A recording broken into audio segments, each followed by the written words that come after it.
start it now, making history. We were part of a legendary story. We were made for this.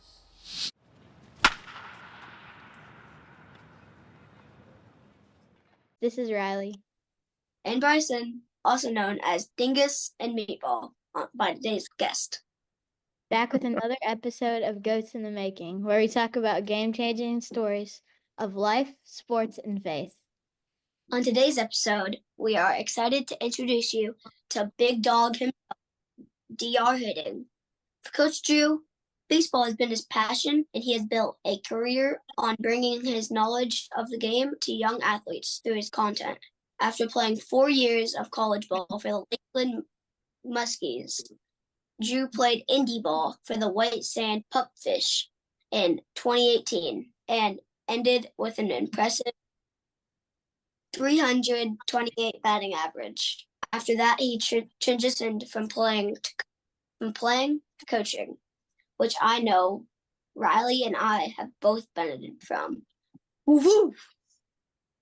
Aside from his amazing content and in-person coaching lessons in Iowa, Coach DR is one of the coaches in an impressive lineup for NYA baseball and teaches weekly lessons on hitting to the online community.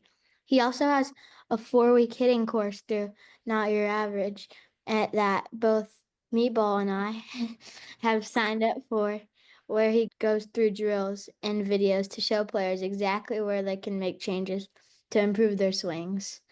He is one of the funnest coaches and is always making learning fun and easy. He is also the king of nicknames. Big Dawg Energy. Hoo-hoo. That was awesome, guys. You should go and sign up to nyabaseball.com to access the free community. Coach, are there any other things our guests should know about you? Oh, geez, guys, that was an awesome intro. You guys killed it. It made me sound cool. I don't know if if I'm going to live up to that, but no, that's awesome. I mean, I think, yeah, a big part of me is I coach and I try to get the big dog out of all of our hitters. And I think that's a big thing because a lot of times we got kitty cat voices going on when we're up at the plate. And we all go through them. So I think it's really important to bring that big dog out. So that's really the biggest thing that I will always say. But thanks for the cool intro, guys. That was awesome. All right. We like to start off by getting to know our guests with a few this or that rapid fire questions. Okay. Are you ready? Hit me. All right. Big little cats. You said big dog or little cats? Yep. Big dogs. Field of Dreams or the Sandlot? Field of Dreams, which is 15 minutes away from right here where I'm at right now. Field of Dreams. Favorite Bible verse or quote you live by? Favorite quote. You miss all the shots that you don't take. I think that's Wayne Gretzky. Favorite roller coaster you've ever been on? Favorite roller coaster. Oh man. Back when I went to Disneyland, I think it was Disneyland. There was a rock and roller coaster. It was an Aerosmith roller coaster. It was awesome. Did like 3 loops in the dark. Been on that. I'm scared of heights. I'm scared of height. So usually I don't do good with that. So when I was in the dark, it was okay. I like that ride too, and I am a really big roller coaster guy. So really big roller coaster guy. That's you got sweet. The point. Because I went on this roller coaster at Cedar Point that was like 330 feet tall. Wow. Jeez, I would be scared. I would be a kitty cat up when you give me 330 feet. I'm a kitty cat. There is no big dog in me when I'm up there. I was scared, but when we started dropping, I was like, "Yeah, let's go!" Oh, that feeling when you're going down is crazy. Totally. I'm like, yeah. Beach or mountains? Beach. I'm lazy. Favorite food and your go-to cake flavor? Oh, favorite food. If I had to be very general, I'd say pizza. I love pizza. Really love pizza. Let's go. And then favorite cake flavor. I'm a chocoholic. So anything with like a ton of chocolate. Like I could do like double, triple, quadruple chocolate. Something where like a ton of chocolate, anything chocolate, I'm good. I'm the guy who goes to the Cheesecake Factory and just gets a chocolate cake. Exactly, dude. I feel you, Rye. I feel you. That's me. I love chocolate. If I have ice cream, I'll have chocolate ice cream with chocolate syrup with some chocolate sprinkles. That's That's me. always so good. Yeah, exactly. I'm a dude. big chocolate guy. Heck yeah. Favorite vacation you've ever taken? Favorite vacation. Oh, it just has to be somewhere warm. I like Mexico a lot. I've been to the Dominican Republic. Really cool. I'd say Dominican Republic's really cool because they love baseball down there. Yeah. I've never been. You will when you're hitting dingers. They'll invite you down there. Favorite Dalton Malden song? Dalton Malden song. Huh. Love you, miss you. That's good. Or miss you, love you. Miss you, love you. We I were, screwed it up. I we mixed were them up. listening to that earlier. Yeah, we were listening to that. The banger. He's got too many bangers to count. Yeah. Mhm. That was fun. Or Wreck is good. Some questions about your baseball journey. Ask some questions about my baseball journey. Riley, go on. Hit me. Hit me. All right. So, question 1. How do you use your platform to help young players improve their skills or love the game more? So I think I'm in a really cool spot because I get to be online where a lot of people get to watch the videos I put out and see. So I think the biggest thing that I try to do again is I'm trying to impact the big dog. I have a lot of mechanical and drills and stuff that we can do, but the way I really want to affect the most is the big dog mentality because just like I said at the very beginning, I think that's more important than any mechanics we go over. If you guys have the best swing in the world, but you go up there and you're thinking, this guy throws fast. I hope I don't screw up. Usually those good mechanics turn into kitty cat mechanics. So I think the biggest way that I want to impact through this platform and try to help through this platform is through big dog mentality. So that's all I'm really trying to do through my videos is trying to get that through and help whoever I can possibly help with that. Yeah. And when you go up to the plate thinking that there's a fast pitcher or you're going to strike out, you usually go swinging at everything and have a weak swing. Even if you put the ball in play, it's usually a weak ground ball. Exactly. So, and the thing is you can't control whether that pitcher throws hard or slow or throwing a ball or a strike. What you can control is only yourself. So telling yourself, I'm going to swing at this ball and I'm going to crush it is going to be better than usually if you're telling yourself the opposite stuff. Does it mean you're always going to hit a home run? No. Mike Trout, Aaron Judge, Babe Ruth, all 3 of those guys led the league in strikeouts at some point. I don't think it ever stopped them from swinging hard the next time. Nope. How did you meet other coaches from NYA and what drove you guys to start it? It has been so me and Riley. We both have Tuesday night practices and we rush home to do it as we can. You guys are the best. But yeah, how we all met was Rack and Coach Bougie both had this awesome idea of taking coaches that communicate really well to kids online, like you guys, and getting them all in one place. And we had our first camp in California, would have been January of 2022. So almost 2 years ago. Feels like a lifetime, but it's only almost been 2 years. And we just all met up there and we were wondering if it was going to go good or bad, or what we kind of expected was how I thought. I was like, these guys are pretty important, pretty big deals because Rack is a superstar and there's a bunch of other guys who are big, important guys online. So I was wondering if when we got there, I was like, okay, who's going to be the guy who thinks his stuff doesn't stink, if you know what I mean? And I was like, who's going to be the dingus of the group? Right, dingus? So I was thinking, I'm like, okay, let's see how this goes. And we got there and it was awesome. We all just got along so great. And all of us have become really, really good friends, which just makes those camps that much more fun because not only do we go up down there and be able to help you guys and have a blast with you guys and get to meet you guys, but we also get to hang out with our best friends. So it was really cool meeting all those guys. And I mean, a bunch of them went to my wedding. So it was really, really cool. It's been a really, really cool blast of a ride. Yeah, I like that one video after the NYBC, the video where you're playing like with the tennis balls and like you had to hit the other person. It was fun. What was it called? Tank Wars? Yeah, that Yeah, was Tank a Wars. blast. That was a good No, video. it was more tiring than you would think. I was sweating. And me and Murph are really good friends. So when we knew we were facing each other, it got a little heated. So it was a good time. I had a blast. I don't quite Yeah. remember. Did your team win or did Come on, Ryan. Who do you think won? your team? Who do you? Of course, our team. We had me. We had Rack. We had an all-star team, dude. We barely won. I'm messing around. We barely won. It was like came down to the last game. I think we had Bobby, and Bobby hit Crosby to win it.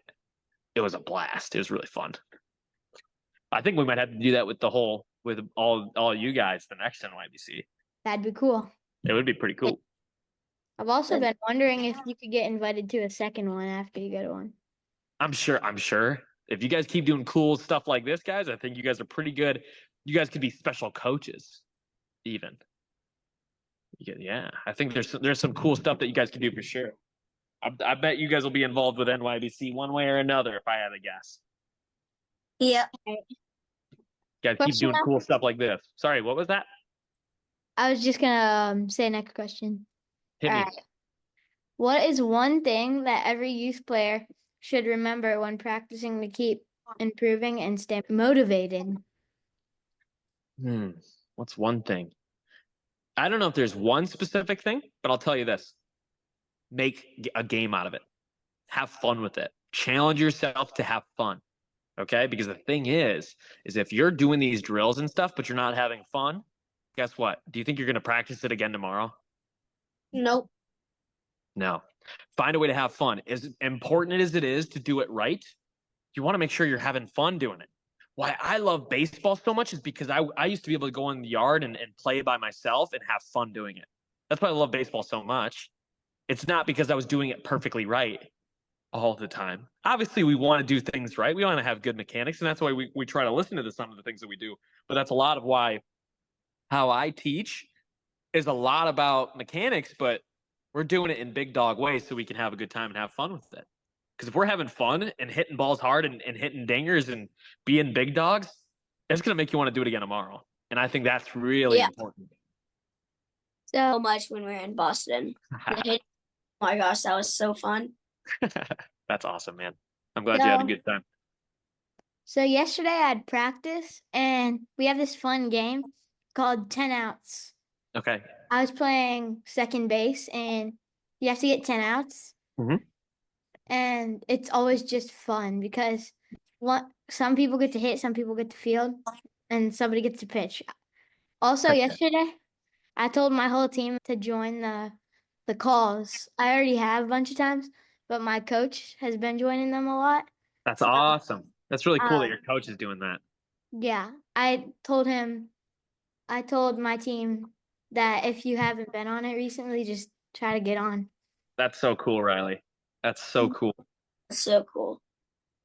Good job, Riley. Yeah, good job. That's a big dog bark for Riley on 3. 1, 2, 3. What inspired you to start sharing your love for baseball on social media? That's a great question. Really good question, Brycen. So really, it started when I just started doing lessons. So I started doing lessons and I was having a blast doing them. And I could tell when I was doing these lessons, I was like, there's some cool stuff going on. Like I can tell that the kid is having fun. We're getting better. And there's some cool moments happening. I'm like, man, I could totally catch this on camera, on video. Because I'm like, man, sometimes when you're having a cool moment, kind of like when you have like a light bulb moment, when something clicks and you're like, whoa, like I did this right. Wow, I crushed that ball when I did this. Yep. Those light bulb moments, I would see those light bulb moments and I'm like, man, to me, that's like $1 million. It's like, that is the coolest moment as a coach when you see that player have that light bulb moment. And I started seeing those happen. So I was like, I got to get these on video. So then I started recording them and then I would just post them on Facebook first. And then I started posting them on TikTok and then that's kind of how it started. I just wanted to really capture those moments. And I know that those videos could help or could motivate someone else to see it. And that's where the Big Dog started. Mm-hmm. Now you're the biggest big dog of them all. I don't know about that, man. I'm just trying to spread the Big Dog. The reason why I try to coach the Big Dog is because when I played, I didn't have the biggest Big Dog all the time. And that's why I coach, is because I know that I could have given more Big Dog. And there was times where I would go into the plate and I had kitty cat running through my mind and I had no idea how to attack it. But I now it's my goal as a coach to try to help hitters who run into that same issue and have no idea how to attack it. Yeah. Yeah. What advice do you have for young athletes who want to work with online coaches to improve their skills? I think it's a great atmosphere, and it's a really good idea if you're looking for something more. I don't think it's an absolute 100% for every person out there. I think having in-person stuff is very important. It is very important. But I think doing both is only going to be able to help more, because I think if you can take your swings in person and then you can go home and have someone help you at home, I think that's super important, because in person you can get help. I do in-person lessons. I'm in my facility right here. I do in-person lessons all the time. And the thing is after that lesson's over, I don't follow you home. I don't come with you to your backyard and I'm like, hey, Riley, make sure you load, heal, fire here. I don't tell you that. You're the one who has to do it. So if you can use the online to help you at home, it's only going to be able to help you in person. So I think it's really important to get those extra reps at home with some help and some guidance. And we all have phones. We all have, or someone has an iPad, or a parent has something that we all can watch and learn from. So I think using that to help you get better for in person is super helpful. Mm-hmm. Yeah, you gave me such good feedback Your dog. On the videos that you gave me. They were so good. You're a dog. You're a dog. I need to start. You should. I haven't yet because I have no time. That sounds like an excuse, Riley. I have baseball practice 3 times a week, but I will start doing them. You're busy, man. And that's the thing. I'll say this. A lot of times when we say we don't have time, we do have time. We're just using our time elsewhere. So, and I'm not saying that you have to do the program. I'm saying if you're telling yourself I'm too busy, you're telling yourself a story. Usually excuses are something that we make up to make ourselves sound better. And I do it all the time too. We all have excuses, but the thing is the more you can be accountable for yourself and be like, I know I can do this. I know I can do that. It's going to help you be a better person too.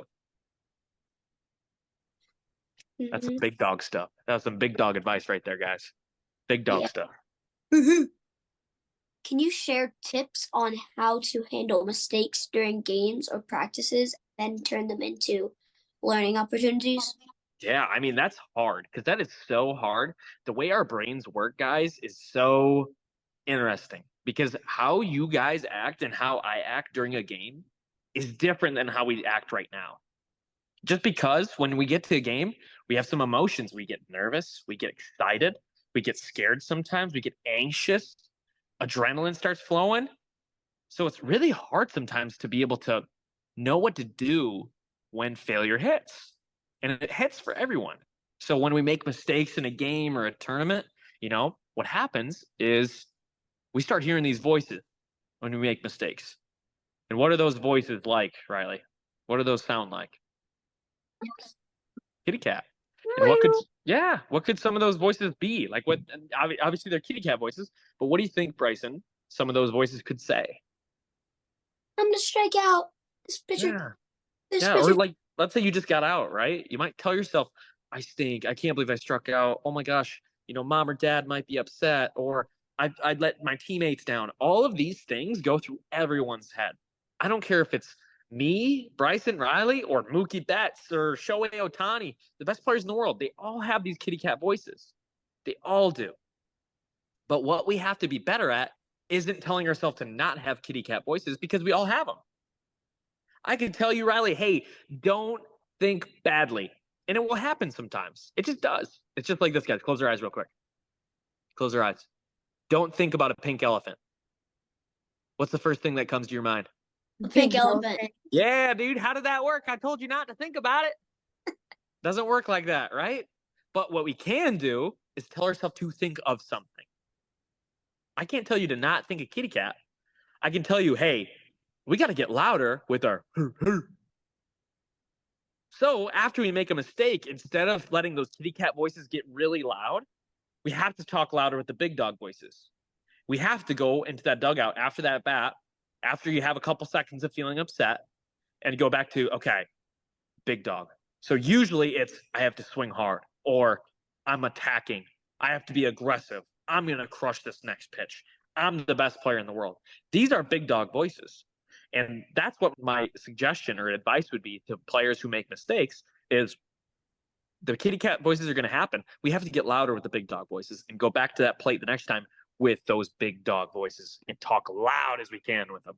When we're going up to the plate, I'm going to crush this thing. I'm going to damage. I'm going to do this. That's our best way of attacking. You bet, Brycen. That's it. How can players inspire their teammates and encourage a more inclusive environment in baseball? How can we inspire our other teammates? Be a good person to them. Encourage them. Tell them they have cool shoes. Tell them that, dude, nice hit.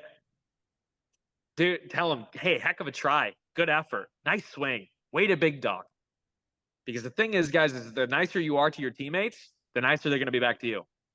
And guess what? We like playing on teams where everyone's cool to each other. Yep. And we all give each other some jokes. Don't get me wrong. We can all have some fun because me and the NYABC guys, we're cracking jokes at each other. We're chirping at each other with jokes. But again, when you're on the team, guys, when someone does something good, tell them they did something good. A lot of times we think, even the best players on teams, we think that they know that they're good. Sometimes they don't. Remind them. Tell them, hey, heck of a play, man. Great job. You killed it. Or when they're down, just like when we have those kitty cat voices, hey, man, you're a big dog. Be the big dog. The more you can encourage and try to lift people up, they're going to want to play more. No one wants to go to a play on a team where everyone's mean to each other or, you know, they're rooting against each other or, you know, things like that. So it's just all about trying to bring up that other teammate and really creating that good, positive big dog energy. We are so thankful to have coaches and mentors like you on our journey, and we know that we will look back and know that you had an impact on our path. Who were your mentors when you were younger? That's a great question, Brycen. Really well put. That's really cool. It's hard to put it on one.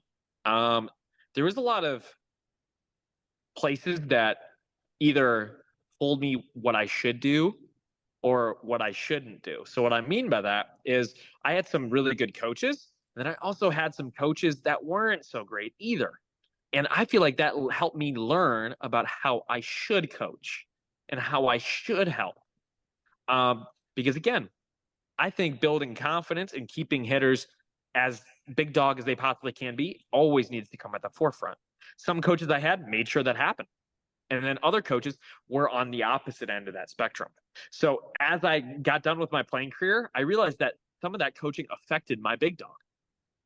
And when my big dog was affected, I wasn't as good of a player. And it made me have too many kitty cat thoughts. So I think just all the coaches along the road, I had some really good coaches, a lot that I could name. But overall, I think every single coach impacted me one way or another. And my parents helped me a ton, my family. I think just a lot of the individual experiences that I've met have really helped. One person that's been exclusive in my my journey has been Coach Ballgame, and I'm sure you guys know him pretty well. Attaboy, him. He's an excellent coach, and he does amazing at building players up and making them feel like a big dog and making them feel important. And I've learned so much from him on trying to help you guys at that. I think it's a really hard thing to do, and he does an amazing job at it. So I'm trying to learn as much as I can from that guy. Mm-hmm. He is so funny. He's such a good coach and such a good guy. Oh yeah, mullet time, Bryson. I see that. I see that. I appreciate the mullet. I appreciate it. Get a little John Stamos, Brad Pitt, mustache, bicep, double bicep, triple bicep. When Bryson comes to NYBC, he's gonna be the one doing the attaboy competition.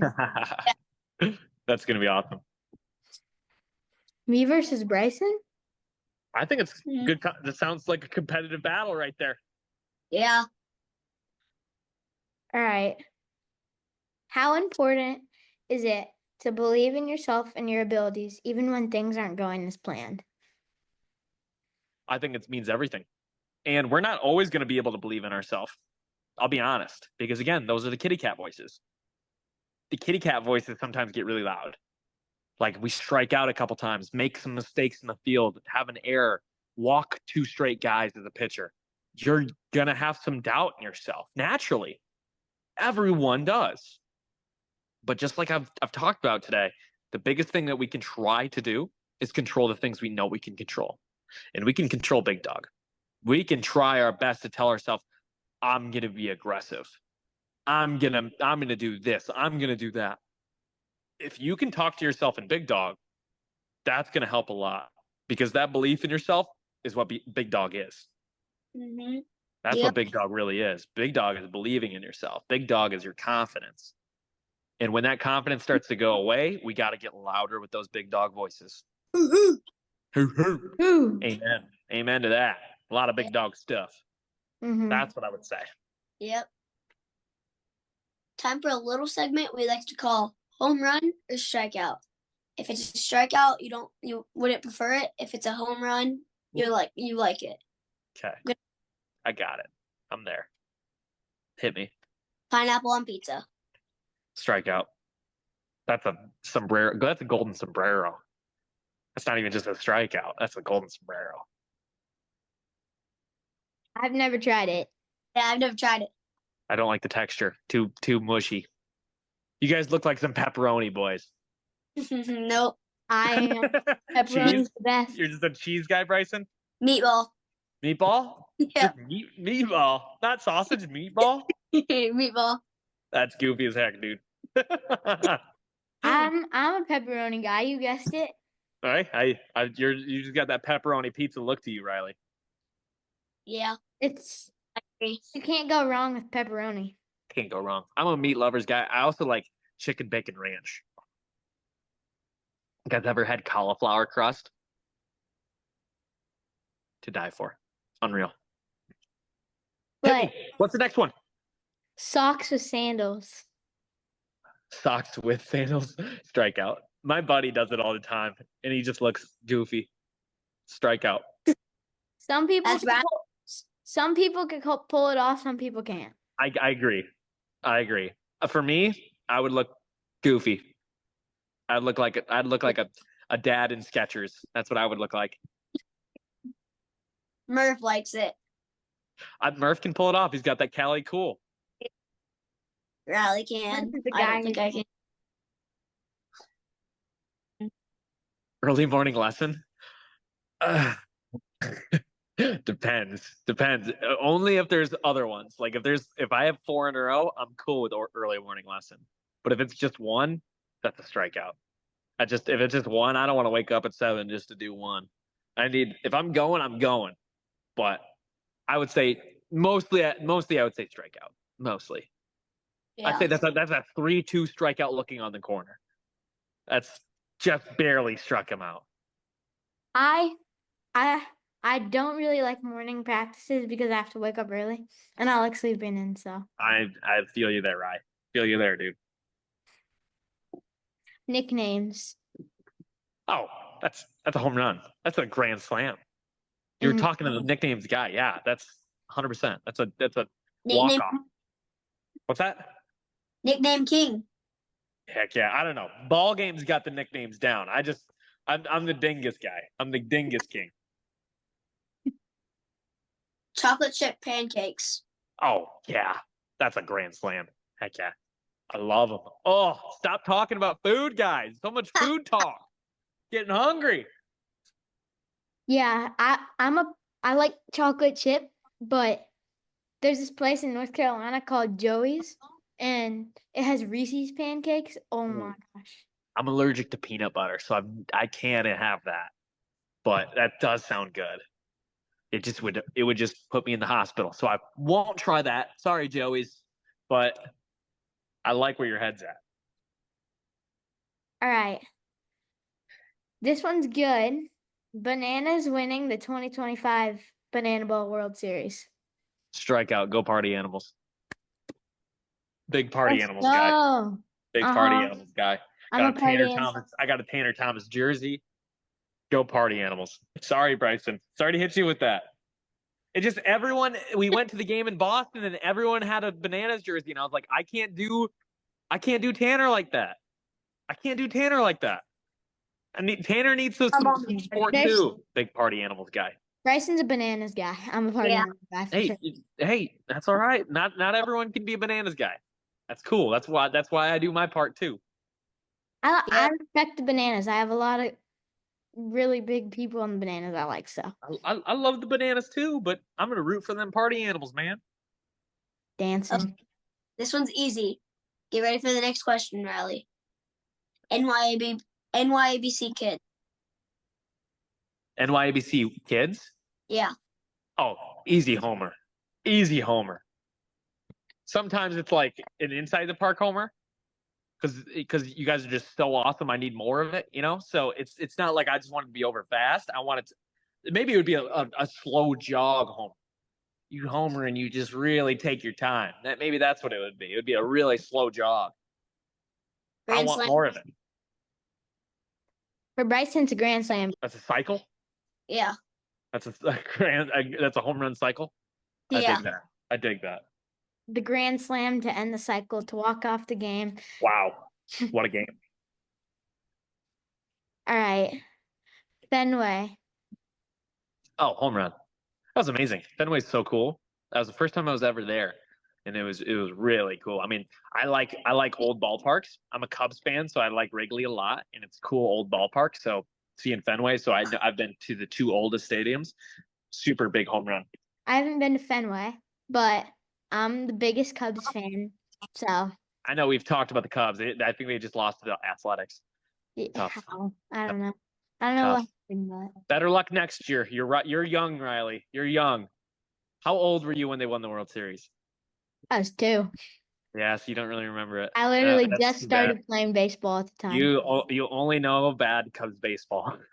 Actually, that's how I started playing baseball. I turned it on, and my dad turned it on, and I was like, "Oh, this is cool. I want to play this game." And then I started playing, and then now I'm in love with it.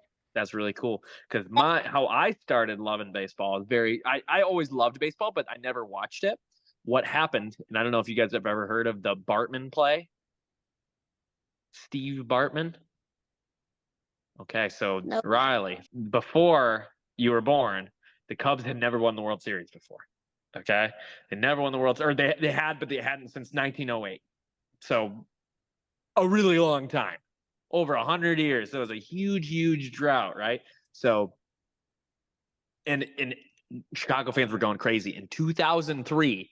So you guys would be like -10, and what happened was there was a fly ball, and the Cubs. It was the 8th inning. They were winning by a couple runs, and it was in the 8th inning, and the outfielder for the Cubs jumps up, and right before he's about to catch it, a fan named Steve Bartman reached over. Okay, reached over, and he like bobbled the ball, and he so that Moises Alou, the left fielder, couldn't catch it, and the Cubs pretty much. Then they ended up losing. I know what you're talking about now. Yep, Bartman. That's the Bartman play, and so that happened, and I wasn't a Cubs fan or anything, but then the world kind of stood still for a day, went crazy. And I was in second grade, little Drew, little dog was at class, and everyone was talking about it, and the teacher was talking about it. So they were playing that night. So then I watched that game, and I watched Kerry Wood hit a 3-run home run, and I was like, this is the coolest thing ever. So I was a Cubs fan. Even though they lost, that game, and they did not go to the World Series. I was a Cubs fan ever since. Yeah, that play. It was because of the goat curse that. Yep, the Billy Goat curse. Oh Yep. my! If they didn't bring the goat to the stadium, they would have won more. Probably. You never. Then there was the black cat, the 70s. I want to say 70s. The black cat ran across the field in the playoffs. Another kind of a curse moment. The And Cubs then- are like a cursed team. They were, but then they won, and now They we're not did cursed curse. anymore. They broke Yeah. it for 100 years later. Yep, that's all it took. Hopefully Yeah. they win one before another 100 years. That would make me happy. If they make the wild card this season, they could. Ugh. Hate to break it to you, Riley. Not gonna happen. I don't think so. I don't think so Hate either. to be the guy to break your day up, but I wouldn't get your hopes up too much, Riley. It's not looking good. So is Wrigley your favorite ballpark? Of course, duh. Yeah, 100%. Yeah, it's great. Atmosphere, get a Wrigley hot dog. Oh man. Sign me up. I've only went to one this year though. I should go more. I haven't been to one this year because I live all the way down in Florida. You'll have to go sometime, dude. Wrigley's so dang cool. You live so close to it. You're lucky. I know. 3 hours away. I know. That's I like know. Disney. What's that? That's Yeah, like Disney. Oh yeah. Yeah. That's pretty cool. That's like your own Wrigley. I have my Wrigley here, you got your Wrigley's Wrigley better there. though. Wrigley's better though. I agree. That's like Yeah. that's a grown-ups Disneyland. I would agree. Yeah. Before we end tonight, we want to give you an award based on what we love about you. We want to give you the Big Dawg Energy Award. Woohoo! You embody the spirit of fun, enthusiasm, and positivity, making a significant impact on all of your players. Whether it's silly nicknames, playful antics, or motivational speeches, or Big Dawg Energy. That's You awesome. constantly energy and positive vibes, whether it's on the community call or in person at camp or a video feedback from online lessons. Your ability to help and empower your players is infectious. Thank you for all you do. You're amazing, Drew. Do you have Thank any you guys. before we end, do you have any questions for us? I don't have any questions. I will just say thank you guys for having me on. That was really kind of you guys. And it's the reason why I do it. And the reason why I do that is players like you guys who really care and want to get better and have that. So thank you guys. Before we sign off, what would be one thing you would want to tell your 10-year-old self? Ooh, great question. That's a good question. One thing. I don't know. Don't ever figure out what batting average is. That's what I would do. Don't ever figure out what batting average is. 'Cause as soon as I figured out batting average, that's when I started thinking about the game a little bit less fun and a little bit more about how good I need to do. So I would say that. Other than that, I don't really regret a lot. I played a lot of baseball, had a lot of fun. And a lot of what I did as a 10-year-old makes me the coach that I am right now. So I don't think I'd really change much. That'd be the only thing. A huge thank you to Coach Dr. Hitting for coming on the show tonight. We appreciate you spending time with us. Thank you guys. Thank you so much. Thank you so much. No problem. Thanks for having me on. I'm sure I'll see you guys soon, right? Yeah, definitely. This Heck is yeah. And Riley. And Also- DR. as also known as Meatball and Dingus. Thank Meatball you for joining dingus. on this episode. Until next time. Think about what kind of kid you want to be.